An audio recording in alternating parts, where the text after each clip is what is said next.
as a COVID-19 death. Now, I can't imagine if someone comes in with coronavirus, goes to an ICU, and they have an underlying heart condition and they die, they're going to say cause of death, heart attack. I cannot see that happening.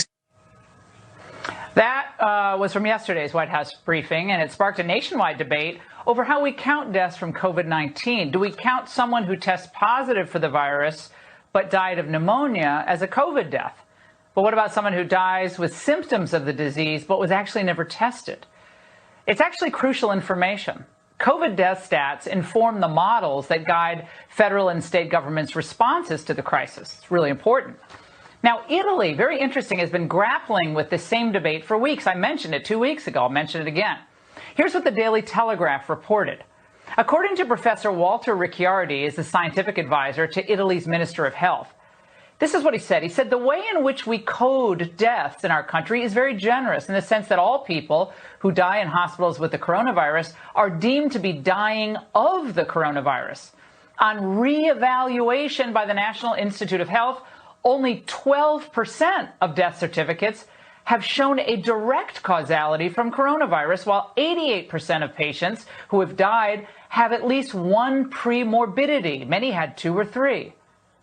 My next guest is a doctor and state senator in Minnesota who is deeply troubled by the CDC's latest guidance for counting COVID deaths. Dr. Scott Jensen joins me now. Doctor, I want to read for our viewers what the CDC says in part about how to count COVID deaths relating to that last issue we just raised. In cases where a definite diagnosis of COVID cannot be made, but is suspected or likely, like the circumstances are compelling with a reasonable degree of certainty, it is acceptable to report COVID-19 on a death certificate as probable or presumed. So, doctor, what's the problem with that?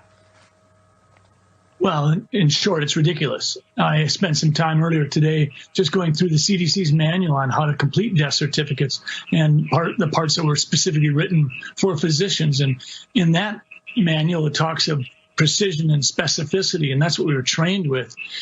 The determination of the cause of death is a big deal. It has impact on estate planning. It has impact on future generations. And the idea that we're going to allow people to massage and sort of game the numbers is a real issue, because we're going to undermine the trust. And right now, as we see politicians doing things that aren't necessarily motivated on fact and science, the public's their trust in politicians is already wearing thin.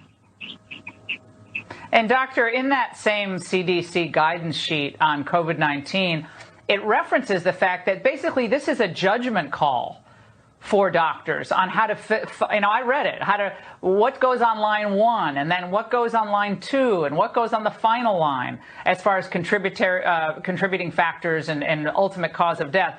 But they concede that it is a judgment call. Again, why is that not correct?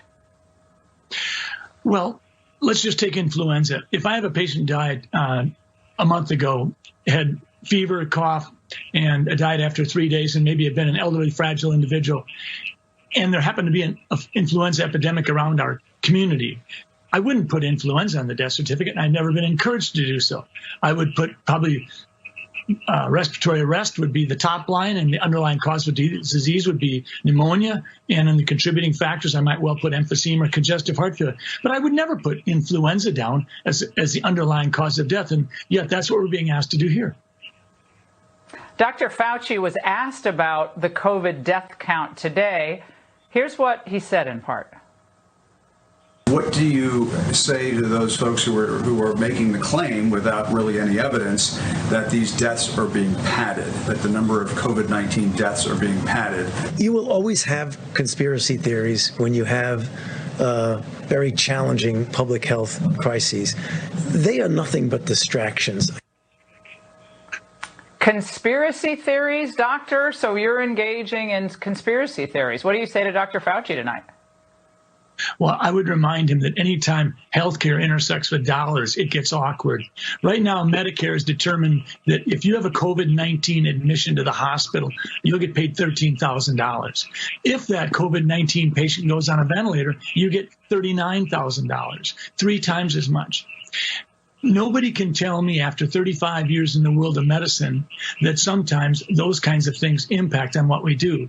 Some physicians really have a bent towards public health, and they will put down influenza or whatever because that's their preference.